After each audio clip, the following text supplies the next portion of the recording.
Valentine's Day, your birthday, your anniversary, Christmas, etc. So be very gentle with yourself and let yourself grieve. There are no rules, so don't make any for yourself. It's okay to get angry and have hysterics.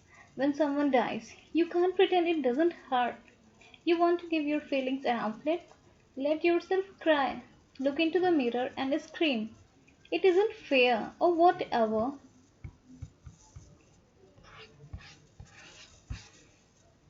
You feel inside.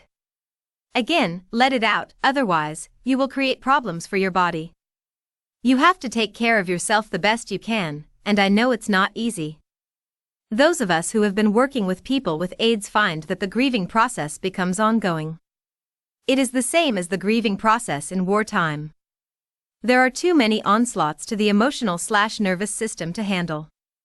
Many times I reach out to special friends and dissolve into hysterics when it all becomes too much. It was much easier when my mother died. I felt the natural completion of her 91-year cycle. Though I grieved, I had no anger or rage at injustice or untimeliness. Wars and epidemics bring up tremendous frustration at the seeming unfairness of it all. Although grieving takes time, sometimes you feel like you're in a bottomless pit. If you are still grieving after a few years, then you are wallowing in it. You need to forgive and release the other person and yourself. Remember, we don't lose anyone when they die because we never owned them in the first place. If you are having a difficult time letting go, there are several things you can do. First of all, I suggest you do some meditations with the person who is gone. No matter what he or she thought or did while they were alive, when they leave the planet, a veil lifts, and they see life very clearly.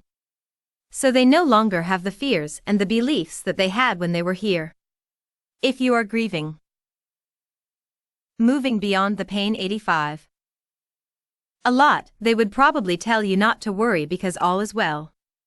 In your meditations, ask the person for help to get you through this period, and tell him or her that you love them.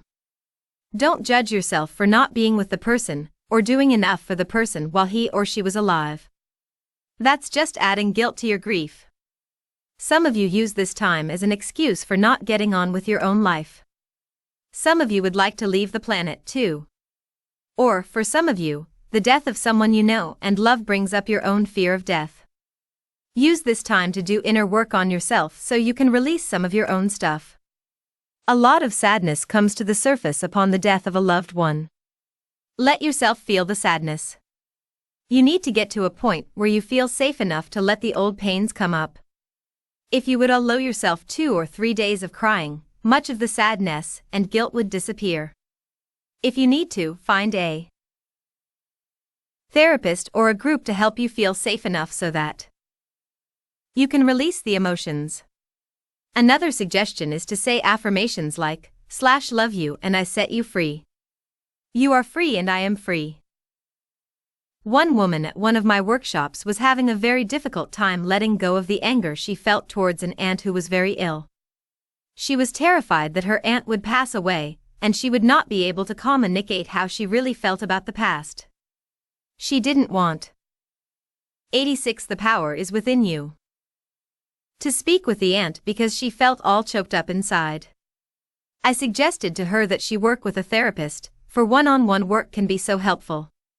When we are stuck in any area, it is an act of love for ourselves to reach out for help. There are many types of therapists all over who are experienced in these situations. You don't need to go for a long time, just a short while so that you can get through your difficult period. There are also many grief support groups. It might be helpful for you to join one because it would assist you as you go through the process. Understanding our pain. Many of us live from day to day with unrelieved pain. It may be a small, inconsequential part of our lives, or it may take up a large, unbearable portion of it. But what is pain? Most of us agree that it is something we would like to be free of. Let's look at what we can learn from it. Where does it come from? What is it trying to tell us? The dictionary defines pain as an unpleasant or distressing sensation due to bodily injury or disorder, as well as a mental or emotional suffering or torment. Since pain is an outgrowth of both mental and physical disease, it is clear that both the mind and the body are susceptible to it.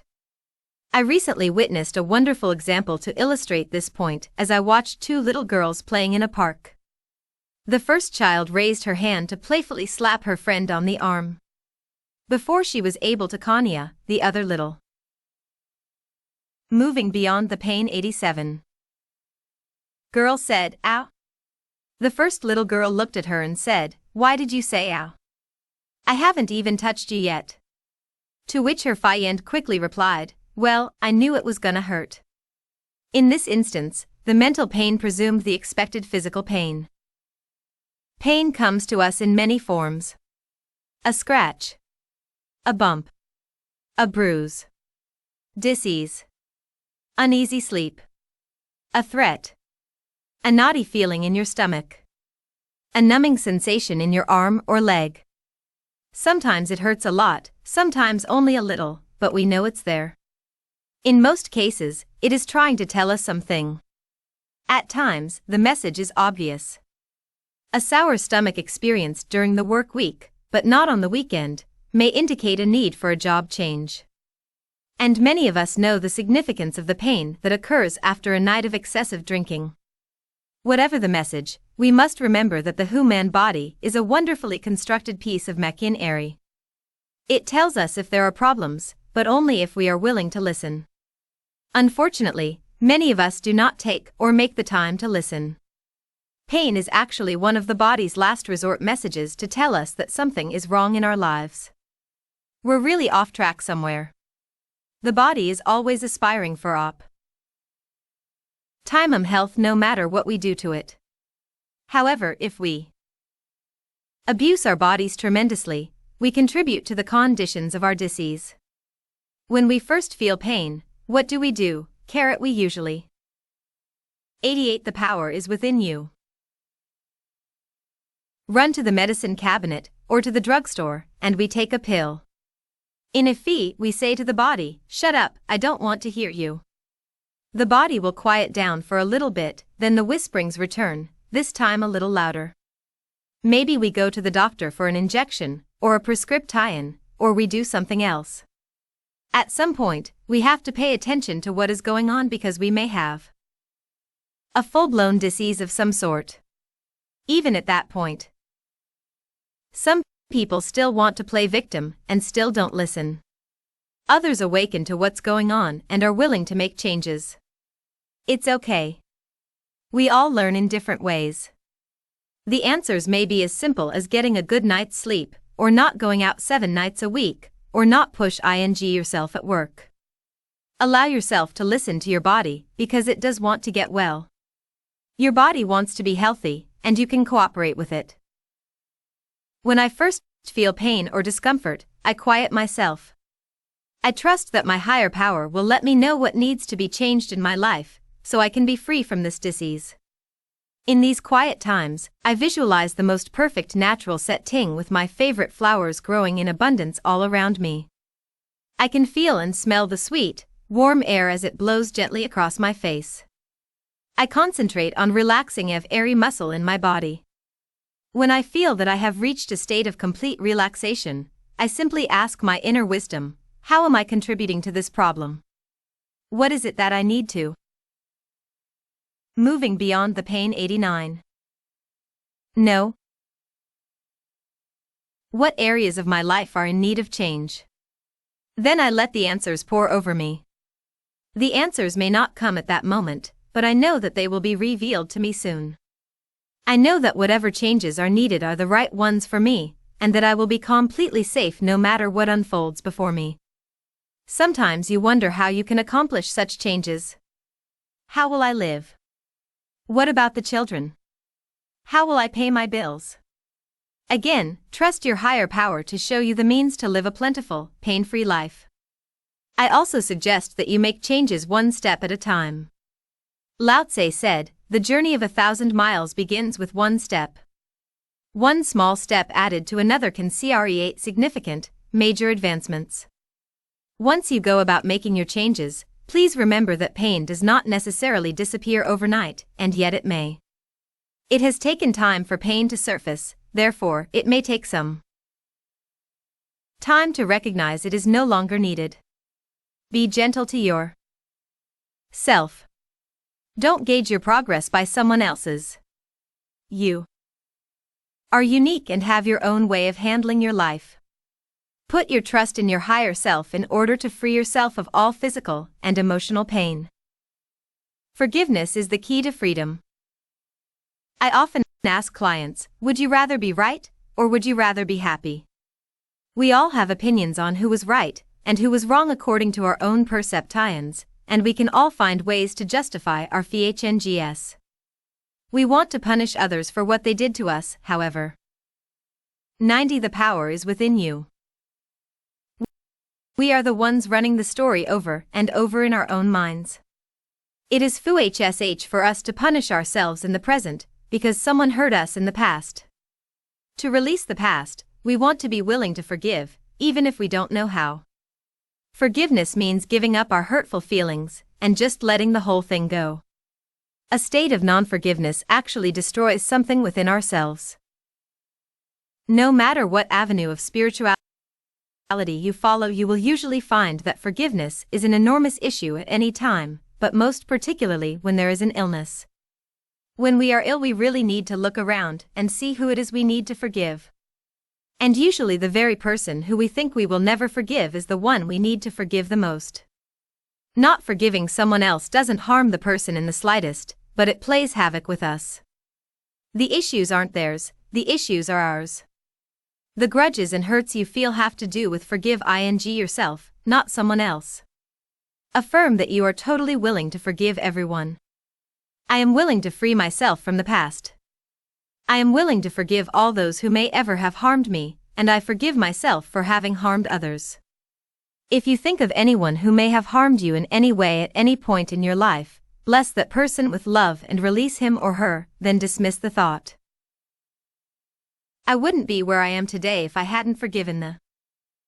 Moving beyond the pain. 91. People who have hurt me. I would not want to punish myself today for what they did to me in the past. I'm not saying that it would be easy. It's just that now I can look back at that stuff and say, oh yes, that's something that happened.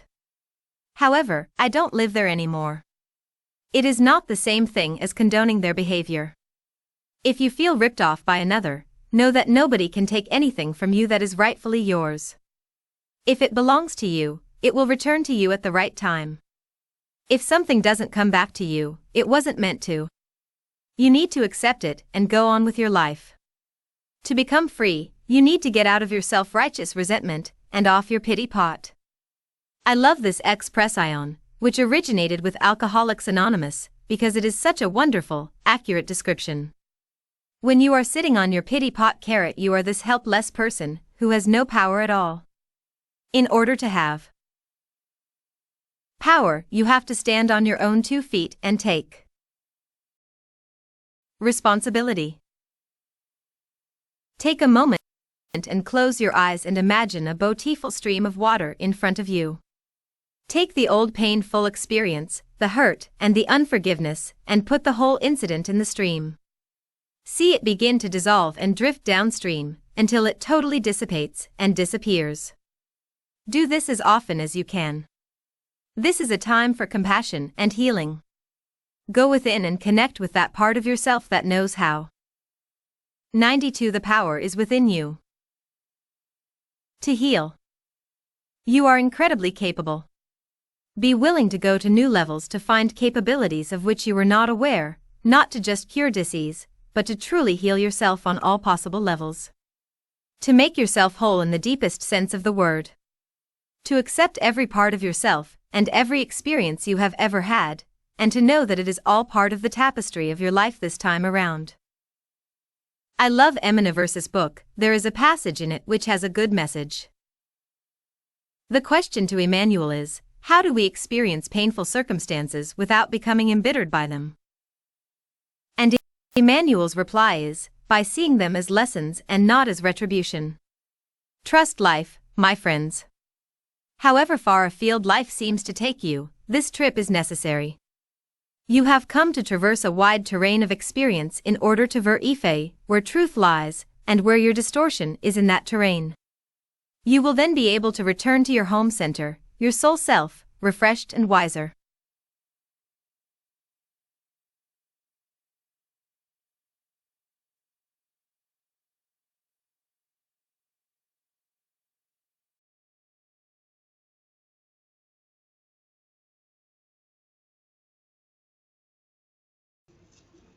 If only we could understand that all of our so-called problems are just opportunities for us to grow and to change, and that most of them come from the vibrations that we have been giving off. All we really need to do is change the way we think, be willing to dissolve the resentment, and be willing to forgive.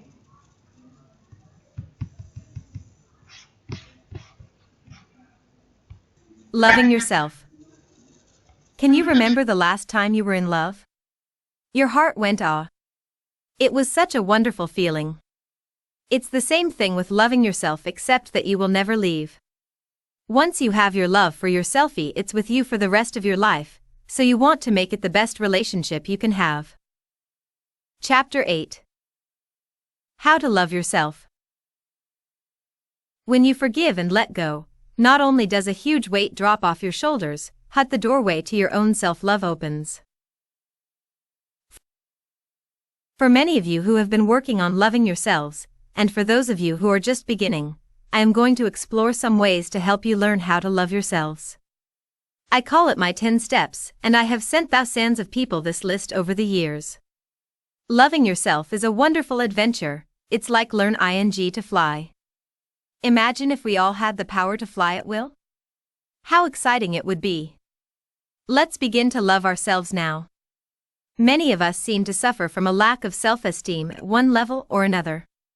It is very difficult for us to love ourselves, because we have all these so-called faults inside us that we feel make it impossible to love ourselves exactly as we are. We usually make loving ourselves conditional, and then when we are involved in relationships, we make loving the other person conditional also. We've all heard that we really can't love someone else until we love ourselves. So now that we have seen the barriers we have set up for ourselves, how do we catapult to the next step? 9 carat.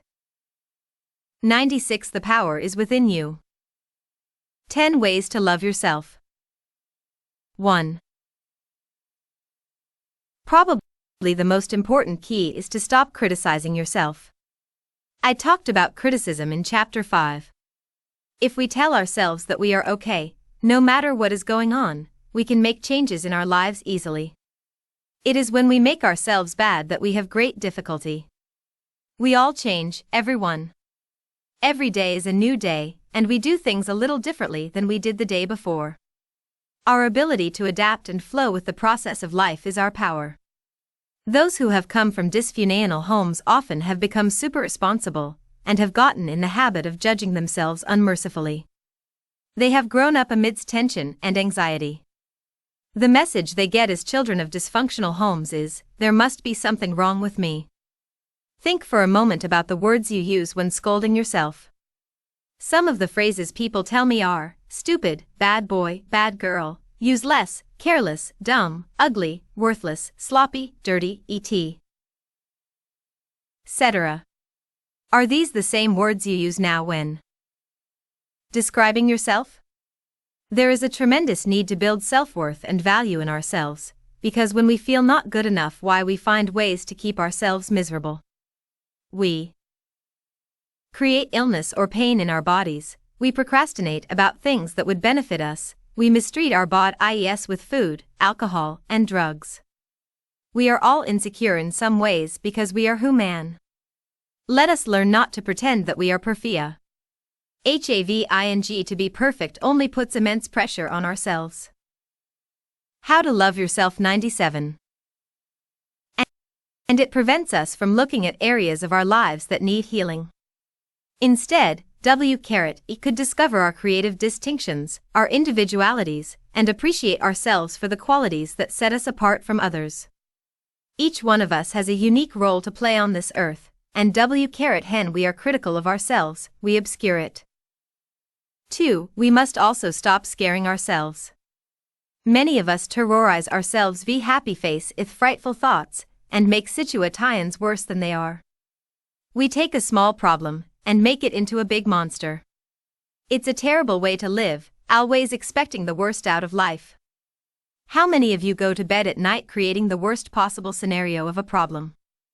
That is like a little child who imagines monsters under the bed, and then gets terrified. It's no wonder you can't sleep. As a child you needed your parent to come and soothe you. Now as an adult you know you have the ability to soothe yourself. People who are ill do this a lot. Often they visualize the worst, or they are immediately planning their funerals. They give their power to the media and see themselves as statistics. You may also do this in relationships. Someone doesn't call, and you immediately decide that you are totally unlovable, and you'll never have another relationship again. You feel abandoned and rejected. You do the same thing with your job.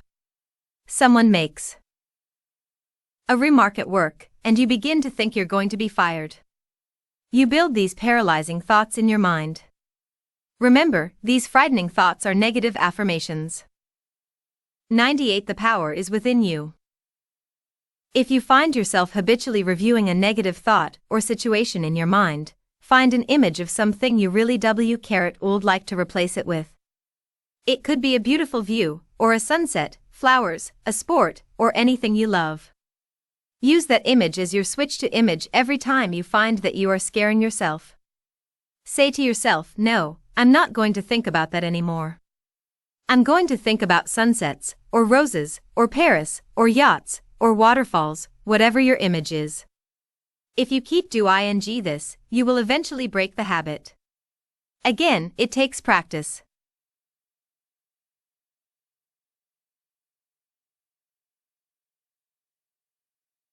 Three. Another way is be gentle and kind and patient with yourself. Oren Arnold humorously wrote, Dear God. / Pray for patience. And I want it right now. Patience is a very powerful tool. Most of us suffer from the expectation of immediate gratification. We must have it now. We don't have the patience to wait for anything. We get irritable if we have to wait in lines or are stuck in traffic. We want all the answers and all the goodies right now. Too often, we make other people's lives miserable by our own impatience. Impatience is a resistance to learning. We want the answers without learning the lesson, or do the steps that are necessary. Think of your mind as if it were a garden. To begin with, a garden is a patch of dirt. You may have a lot of brambles of self-hatred and rocks of despair, anger, and worry.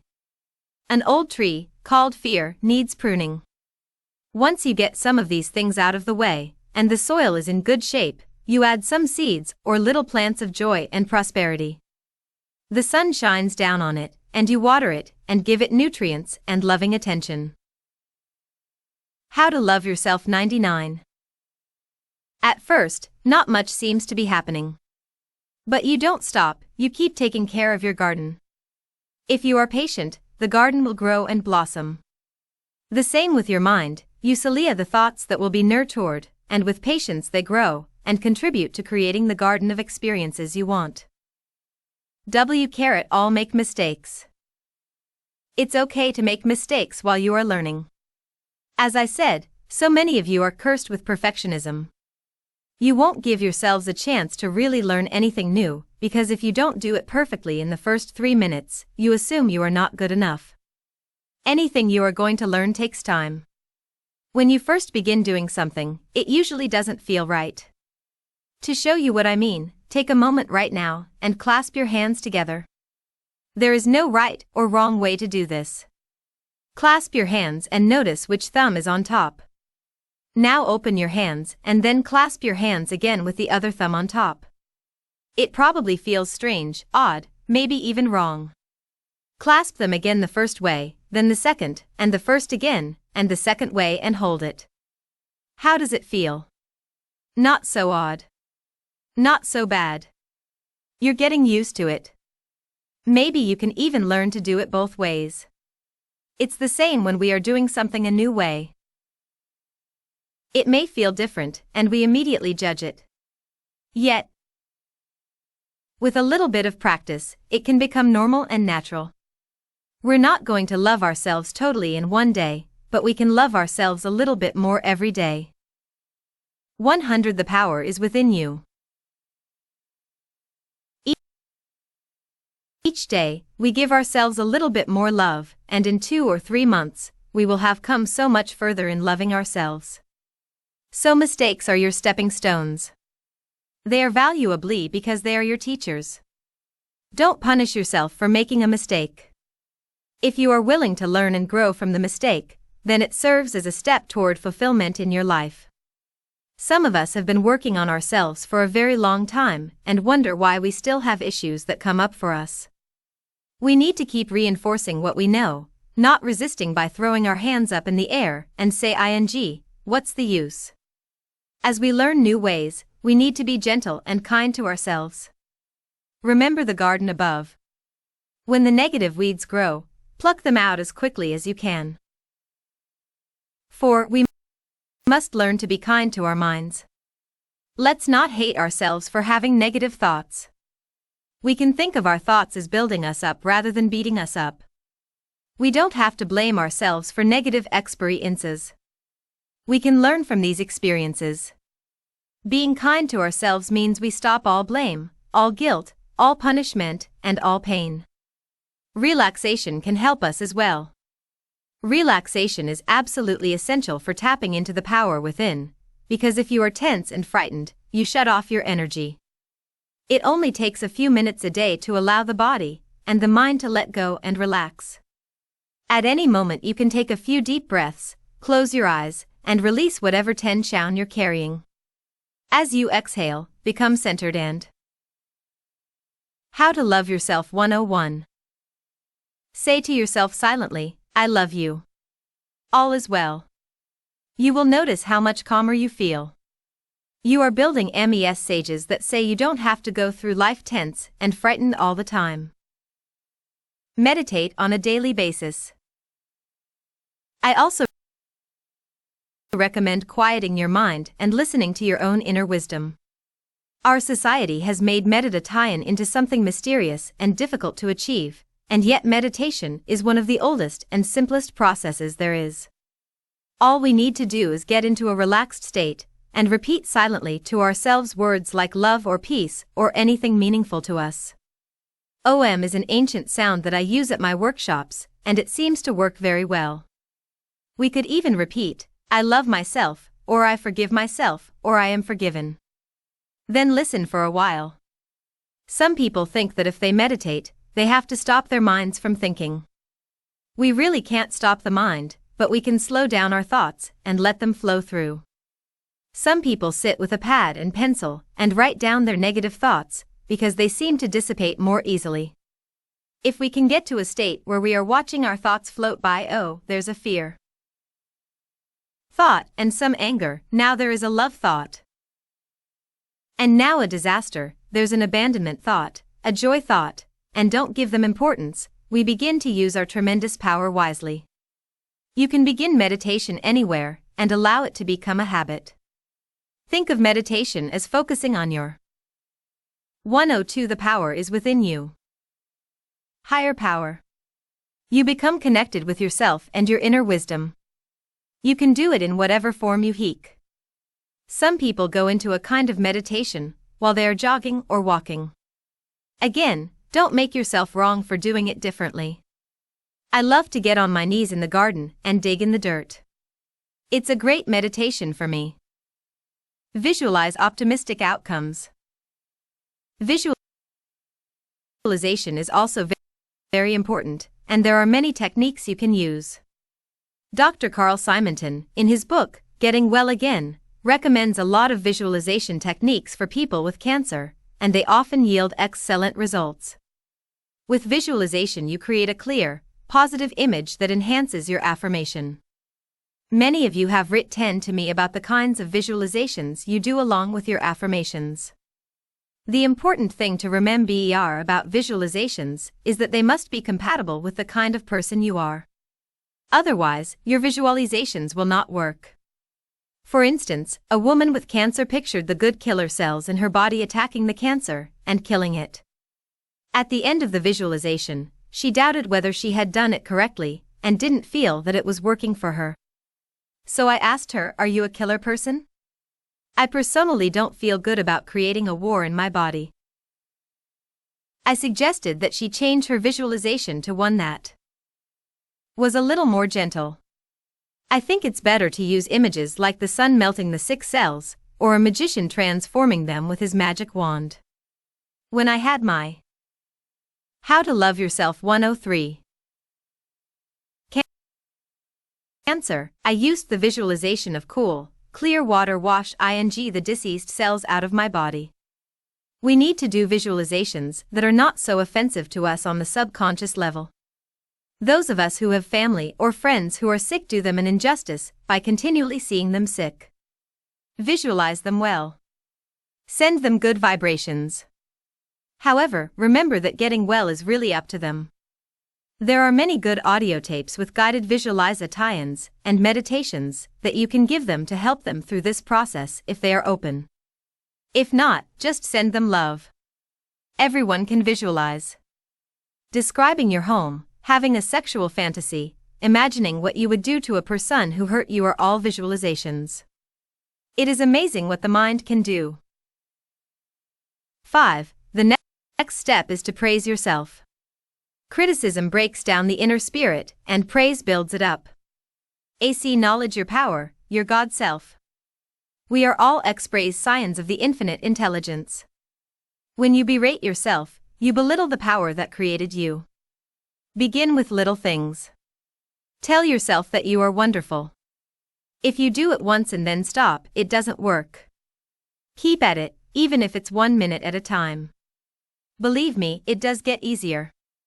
The next time you do something new, or different, or something you are just learning, and you're not too adept at it, be there for yourself. It was a big thrill the first time I spoke at the Church of Religious Science in New York. I remember it vividly. It was a Friday noon meeting. People wrote questions and put them in a basket for me, the speaker. I brought the 10 for the power is within you basket to the podium and answered the questions and did a small treatment after each. After I finished, I walked away from the podium and said to myself, "Louise, you were fantastic considering this was the first time out. By the time you do this about 6 times, you are going to be a pro." I didn't berate myself and say, "Oh, you forgot to say this or that." I didn't want to have the second time be something that would frighten me. If I beat myself up the first time, I would beat myself up the second time, and I would dread speaking in the end. After a couple of hours, I thought of what I could change to improve. I never made myself wrong. I was very careful to praise myself and congratulate myself for being wonderful. By the time I had conducted 6 meetings, I was a pro. I think we can apply this method in all areas of our lives. I continued speaking at the meetings for quite some time. It was a wonderful training ground, because it taught me how to think on my feet. Allow yourself to accept good whether you think you deserve it or not. I've discussed how believing that we are not deserving is our unwillingness to accept good in our lives. It's what stops us from having what we want. How could we say anything good about ourselves if we think we don't deserve to be good? Think about the laws of deserving in your home. Did you feel good enough, smart enough, tall enough, pretty enough, whatever, and what do you have to live for? You know you are here for a reason, and it's not to buy. How to Love Yourself 105. A new car every few years. What are you willing to do to fulfill yourself? Are you willing to do affirmations, visualizations, treatments? Are you willing to forgive? Are you willing to meditate? How much mental effort are you willing to exert to change your life and make it the life you want? 6. Loving yourself means supporting yourself. Reach out to friends and allow them to help you. You really are being strong when you ask for help when you need it. So many of you have learned to be so self-reliant and self-sufficient. You can't ask for help because your ego won't let you. Instead of trying to do it all yourself, and then getting angry at yourself because you can't make it, try ask ing for help next time. There are support groups in every city. There are 12-step programs for almost every problem, and in some areas there are healing circles and church-affiliated organizations. If you can't find what you want, you can start your own group. It's not as scary as you might think. Gather together 2 or 3 friends who have the same issues that you have, and set up a few guidelines to follow. If you do it with love in your heart, your little group will grow. People will be attracted like a magnet. Don't worry if it starts to grow and your meeting space gets too small. The universe always provides. If you don't know what to do, write to my office, and we'll send you guidelines on how to conduct a group. You really can be there for each other. 106 The power is within you. I started the Hayride in Los Angeles in 1985, with 6 men with AIDS in my having room. We didn't know what we were going to do about this intense crisis. I told them we weren't going to sit around playing Ain't It Awful because we already knew that. We did what we could on a positive level to support each other. We're still meeting today, and we have about 200 people coming every Wednesday night to West Hollywood Park. It's an extraordinary group for people with AIDS, and everyone is welcome. People come from all over the world to see how this group functions, and because they feel supported. It's not only me, it's the group. Everyone contributes to making it effective. We meditate and do 6 soulizations. We network and share information about alternative therapies and the latest medical methods. There are energy tables at one end of the room where people can lie down, and others share healing energies by laying on hands or praying for them. We have science of mind practitioners they can talk to. At the end we sing and hug one another. We want people to go out feeling better than they came in, and sometimes people receive a positive lift that lasts for several days. Support groups have become the new social form, and they are very effectual tools in this complex day and age. Many New Thought churches such as Unity and Religious Science have ongoing weekly support groups. Many groups are listed in New Age magazines and newspapers. How to Love Yourself 107. Networking is so important. It sparks you and gets you going. I suggest that people who have similar ideas share time with one another on a regular basis. When people work together on a common goal, they bring their pain, confusion, anger, or whatever, and come together, not to moan, but to find a way to go beyond, to rise above, and grow up in a way. If you are very dedicated, very self-disciplined, and very spiritual, you can do a lot of work on yourself by yourself. When you are with a group of people doing the same thing, you can make quantum leaps because you learn from one another. Every single person in the group is a teacher. So if you have issues that need working on, I would suggest, if possible, that you get into a group of some sort where you can work them through. 7. Love your negatives. They are all part of your creation, just as we are all part of God's creation.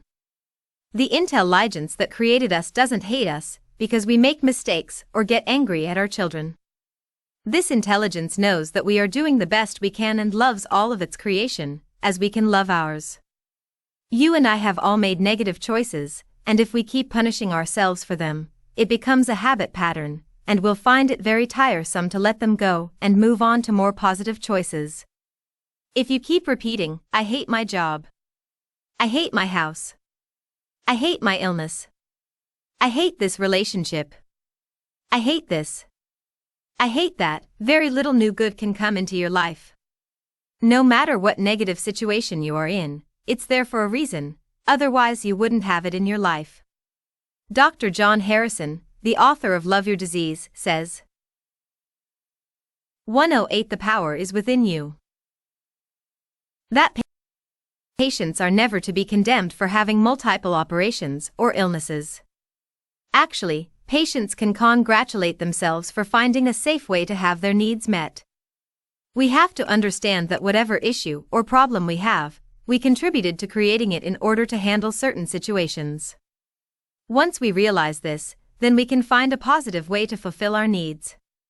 Sometimes people with cancer or other terminal illnesses have such a hard time saying no to an authoritative figure in their life that on an unconscious level they will create a major disease to say no for them.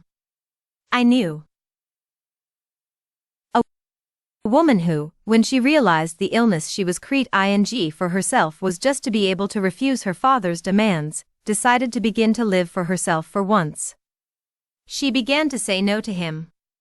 And while it was difficult for her at first, as she continued to stand up for herself, she was delighted to find herself getting well. Whatever our negative patterns are, we can learn to fulfill those needs in more positive ways.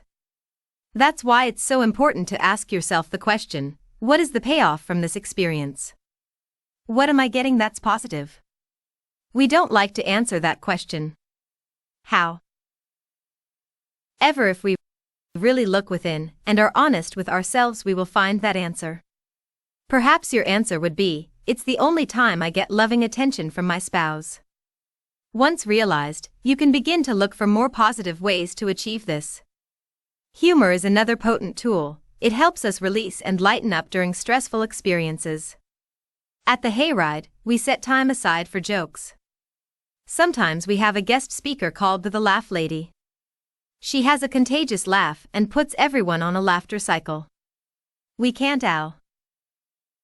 How to love yourself 109. Ways take ourselves too seriously, and laughter is very healing. I also recommend watching old comedies, such as those of Laurel and Hardy, when you are feeling low or down. When I did private counseling, I would do my best to get people to begin to laugh at their problems. When we can see our lives as a stage play with soap opera and drama and comedy, we get a better perspective, and we are on the way to healing. Humor enables us to pull back from the experience and to see it in a larger perspective. 8. Take care of your body. Think of it as this marvelous house in which you live for a while. You would love your house and take care of it, wouldn't you? So, watch what you put into your body. Drug and alcohol abuse is so prevalent because they are two of the most popular methods of escape. If you are into drugs, it doesn't mean you are a bad person, it means you haven't found a more positive way of fulfilling your needs. Drugs beckon to us, come and play with me, and we'll have a good time. It's true. They can make you feel wonderful. However, they alter your reality so much, and although it isn't evident at first, you have to pay a terrible price in the end. After taking drugs for a while, your health deteriorates immensely, and you feel awful most of the time. Drugs affect your immune system, which can lead to numerous physical ailments. Also, after repeated use, you develop an addiction, and you have to wonder, what made you start taking drugs in the first place? Peer pressure may have compelled you to take them in the beginning, but continued and repeated use is another story. I've yet to meet anyone who really loves him or herself. 110. The power is within you. And who is hooked on drugs? We use drugs and alcohol to escape our childhood feelings of not being good enough, and when they were off, we feel worse than before. Then we usually have a load of guilt too. We have to know that it's safe to feel our feelings and acknowledge them. The feelings pass, they don't stay. Stuffing food into our bodies is another way to hide our love. We can't live without food because it fuels our bodies and helps to create new cells. Even though we may know the basics of good nutrition, often we still use food and diets to punish ourselves and create obesity. We've become a nation of junk food addicts. We have been on what I call the Great American Diet for decades, filling ourselves with processed foods of every sort. We've allowed the food companies and their advertising gym mix to influence our eating habits. Take it as an extracurricular subject. Most of what we consider conventional medicine, at the moment, concentrates on drugs and surgery, so if we really want to learn about nutrition, it's an issue that we must take into our own hands. It's an act of loving ourselves to become aware of what we put into our mouths and how it makes us feel. If you eat lunch and an hour later you start feeling sleepy, you might ask yourself, what did I eat? You may have consumed something that isn't good for your body at that particular time. Start noticing what gives you How to love yourself. 111. Energy and what depletes you and brings you down. You can do it by trial and error, or you could find a good nutritionist who can answer some of your questions. Remember that what's right for one person isn't necessarily right for another. Our bodies are different. A macrobiotic diet is wonderful for many people. So is Harvey and Marilyn Diamond's Fit for Life method. They are totally different concepts, and yet they both work. Every body is different from every other body, so we can't say that only one method works. You have to find out which way works best for you. Find exercise that you enjoy, that is fun to do. Create a positive mental attitude about your exercise. Often, you create obstacles in your bodies primarily as a result of what you absorb from other people. Again, you need to forgive yourself and stop putting anger and resentment into your body if you want to create changes. Combine ing affirmations with your exercise is a way to reprogram negative concepts about your body and its shape. We are in a time now where new technologies for health are multiplying, and we are learning to combine some ancient healing methods such as Ayurvedic medicine with 112. The power is within you. Sound wave technology. I have been studying how sound can stimulate our brain waves and accelerate our learn ing and healing. There is research that shows that we can cure illness by mentally changing our DNA structure. I think between now and the end of the century, we are going to explore a range of possibilities that will be enormously beneficial to much of the populace. 9. I often emphasize the importance of mirror work in order to find out the cause of an issue that keeps us from loving ourselves. There are several ways that you can practice mirror work. I like to look in the mirror the first thing in the morning and say, I love you. What can I do for you today? How can I make you happy? Listen to your inner voice and start following through with what you hear.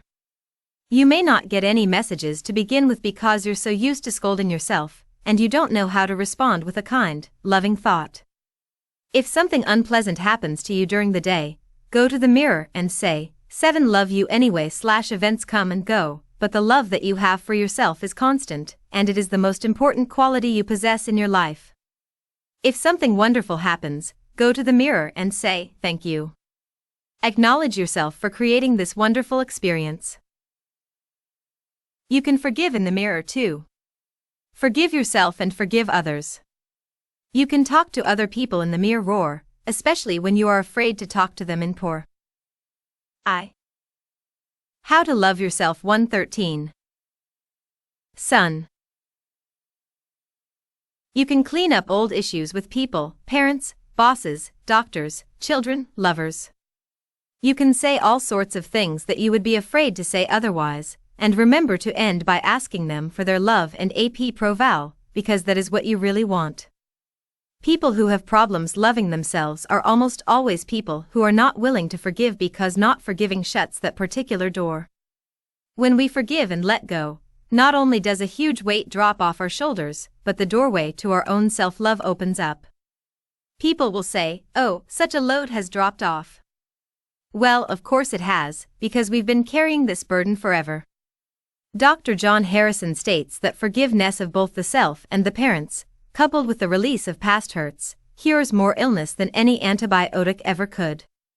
It takes a lot to make children stop loving their parents, but when they do, it takes even more for them to forgive them. When we won't forgive, when we won't let go, we're binding ourselves to the past, and when we are stuck in the past, we cannot live in present time, and if we are not living in the present, how can we create our glorious future? Old garbage from the past just creates more garbage for the future. Affirmations performed in front of a mirror are advantageous, because you learn the truth of your existence. When you do an affirmation and you immediately hear a negative response such as, "Who are you kidding? It." 114 The power is within you. Can't be true. You don't deserve that, then you have received a gift to use. You cannot make the changes you want until you are willing to see what is holding you back. The negative response you have just discovered is like a gift in that it becomes the key to freedom. Turn that negative response into a positive affirmation such as, "Now deserve all good. I allow good experiences to fill my life." Repeat the new affirmation until it does become a new part of your life. I have also seen families change enormously when just one person does affirmations. Many people at the hay ride come from estranged families. Their parents literally will not talk to them. I've had them repeat the affirmation, "I have wonderful, loving, warm, open communication with every member of my family, including my mother," or whoever the problem person was. Every time that person or the family comes to mind, I suggest that they go to the mirror and say the affirmation over and over again. It is amazing to see the parents actually show up at the meeting 3 or 6 or 9 months later. 10. Finally, love yourself now, don't wait until you get it right. Dissatisfaction with yourself is a habit pattern. If you can be satisfied with yourself now, if you can love and approve of yourself now, then when good comes into your life, you will be able to enjoy it. Once you learn to love yourself, you can begin to love and accept other people. We can't change other people, so leave them alone. We spend a lot of energy trying to make others different. If we used half that energy on ourselves, we could make. How to love yourself. 115. Ourselves different, and when we are different, others respond differently to us. You can't learn life for another person. Everyone has to learn his or her particular lessons. All you can do is learn for yourself, and loving yourself is the first step, so you are not brought down by other people's destructive behaviors. If you are in a situation where you are with a really negative person who doesn't want to change, you need to love yourself enough to move away from that. One woman at one of my lectures told me that her husband was very negative, and she didn't want him to be a bad influence on her 2 little children. I suggested that she start affirming that her husband was a wonderful, supportive man who really is working on himself and is bringing out his best qualities. I told her to affirm what she would like to have happen, and every time he was negative, simply run the affirmation through her mind. However, if the relationship continued negatively no matter what affirmations she said, then that might be an answer in itself, the relationship simply wouldn't work. Because of the increasing divorce rate in our country, I think a question that many women need to ask themselves before they have children is, am I really willing to support these children totally on my own? Being a single parent has become more and more the norm, and it's almost always the woman who acquires the added responsibility of raising children by herself. There was a 116 The power is within you. Time when marriages lasted a lifetime, but times have changed, so it's definitely a situation to be considered. Far too often, we stay in abusive relationships and allow ourselves to be put down. What we are saying is, I'm not worth loving, so I will stay here and accept this behavior because I must deserve it, and I am sure nobody else would want me. I know that I sound simplistic and repeat the same expressions over and over again, but I truly do believe that the quickest way to change any problem is to love who we are. It is amazing how the loving vibrations we send out will attract to us people who are loving. Unconditional love is the goal I think we have come here to attain. It begins with self-acceptance and self-love. You are not here to please other people or to live your lives their way. You can only live it your own way and walk your own pathway. You have come to fulfill yourself and express love on the deepest level. You are here to learn and grow and to absorb and project compassion and understanding. When you leave the planet, you don't take your relationship or your automobile or your bank account or your job with you. The only thing you take is your capacity to love. Chapter 9. Loving the Child Within.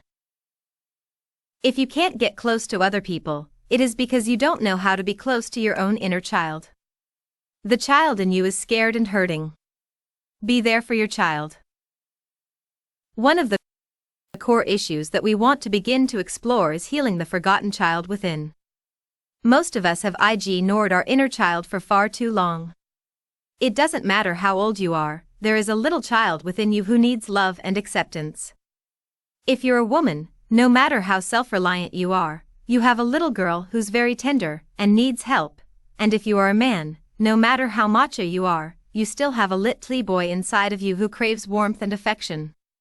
Every age that you have been is within you, within your consciousness and memory. As children, when something went wrong, you tended to believe that there was something wrong with you. Children develop the idea that if they could only do it right, then parents or whoever would love them, and they wouldn't beat them or punish them. 117. 118. The power is within you. So whenever the child wants something and doesn't get it, he or she behaves, "I'm not good enough. I'm defective." And as we grow older, we reject certain parts of ourselves. At this point in our lives, right now, we need to be Jinn to make ourselves whole, and accept every part of who we are, the part that did all the stupid things, the part that was funny looking, the part that was scared, the part that was very foolish and silly, the part that had egg on its face. Every single part of ourselves. I think that we often turn off or tune out around the age of 5. We make that decision because we think that there is something wrong with us, and we're not going to have anything to do with the child anymore. There is a parent inside, as well. You have a child and you have a parent, and most of the time, the parent scolds the child, almost on a non-stop basis. If you listen to your inner dialogue, you can hear the scolding. You can hear the parent tell you what you are doing wrong or how you are not good enough. Consequently, we begin a war with ourselves, and we start to criticize ourselves the way our parents have been criticizing us. You're stupid. You're not good enough. You don't do it right. Screwed up again. It becomes a habit pattern. When we become adults, most of us totally ignore the child within us, or we criticize the child in the same way we used to be criticized. We continue the pattern over and over again. Loving the child within. 119. I once heard John Bradshaw, author of several marvelous books on healing the inner child, say that each of us has 25,000 hours of parent tapes within us by the time we are adults. How many hours of those tapes, do you think, are telling you how wonderful you are? How much says that you are loved or that you are bright and intelligent? Or that you could do anything you wanted to and would grow up to be the greatest person? In reality, how many hours of those tapes are saying no, no, no, in all its many forms? It's no wonder we say no to ourselves, or should all the time. We are responding to those old tapes. However, they are only tapes and are not the reality of your being. They are not the truth of your existence. They are just tapes you carry within, and they can be erased or re-recorded. Every time you say that you are scared, realize it is the child in you who's scared. The grown-up really isn't afraid, yet the adult isn't being there for the child. The adult and the child need to develop a relationship with each other. Talk to each other about everything you do. I know it may sound silly, but it works. Let the child know that no matter what happens, you will never turn away or run away. You will always be there for it and love it. For instance, if, when you were very young, you had a bad experience with a dog, that is, maybe it scared you or even bit you, the little child inside could still be frightened of dogs even though now you are a great, big adult. You may see a dog on the street that is teeny, but the little child inside you reacts in a total panic.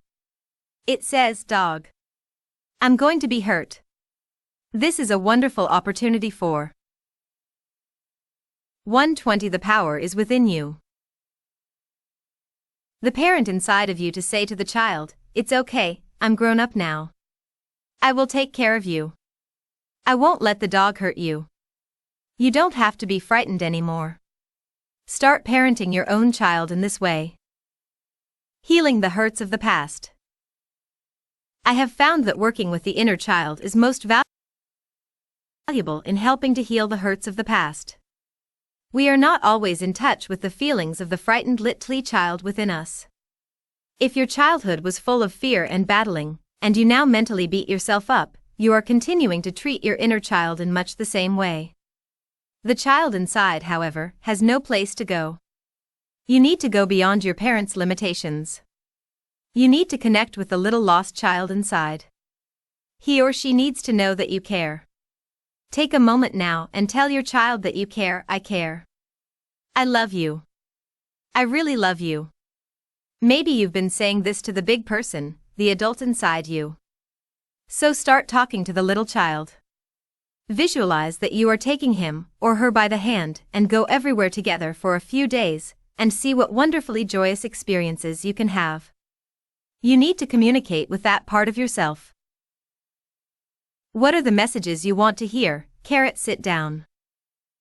Quietly, close your eyes, and talk to your child. If you haven't talked to her or him in 62 years, it may take a few times before the child will believe that you really want to talk to it. Be persistent, want to talk to you. I want to see you. I want to love you. You will eventually con. Loving the child within 121. Next. You may see the child inside you, you may feel it, or you may hear it. One of the first statements that you can make when you first talk to your child is an apology. Say you are sorry that you haven't talked to it in all these years, or that you are sorry for scolding it for so long. Tell the child that you want to make up for all the time spent apart from one another. Ask it how you can make it happy. Ask the child what frightens him or her. Ask how you can help, and ask what it wants from you. Start out with simple questions, you will get the answers. What can I do to make you happy? What would you like today? For instance, you can say to the child, I want to jog, what do you want to do? He or she may answer, go to the beach. The communication will have begun. Be consistent. If you can take just a few moments a day to begin to connect with the little person inside of you, life is going to be a lot better. Communicating with your inner child. Some of you may already be doing inner child work. There are many books on the subject, and many workshops and lectures are given about it. I've listed some books at the end for further study.